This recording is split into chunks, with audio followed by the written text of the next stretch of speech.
qui coûte le plus cher, Sylvain Maillard? Les concessions aux socialistes ou pas de budget? En réalité, la question se pose ainsi. Vous voulez arracher un budget et vous n'avez d'autre choix que de tendre la main aux socialistes. Sinon, il n'y a pas de budget. Qu'est-ce qui coûterait le plus cher aux Français? Pas de budget.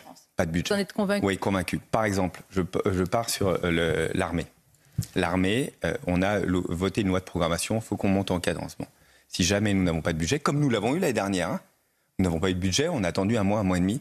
C'est des retards dans les commandes et dans les livraisons plus tard. Vous vous souvenez, l'année dernière, ça devait être le chaos, la chienlit. Ce ne fut pas le cas. Autre exemple, il y a des indexations automatiques.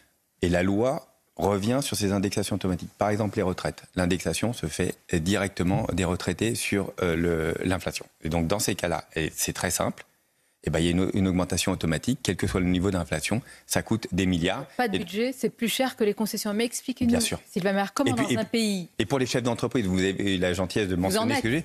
Évidemment, vous arrêtez, vous dites on va attendre. Ce qu'il y a de pire, c'est l'attente. En économie, c'est la confiance le plus important. Et donc, vous brisez cette confiance. Donc, c'est très important d'avoir un budget. Et vous pensez que vous ne brisez pas la confiance en augmentant les impôts? Si, mais c'est plus grave de ne pas avoir de budget, de ne pas avoir de prévisibilité que d'avoir un niveau d'imposition qui augmente. C'est le choléra qu'on est en train de choisir. Je suis contre toute augmentation de taxes, d'impôts et de cotisations sociales. Il faut que le travail paie plus. Mais je vous dis, en responsabilité, quelle est la situation?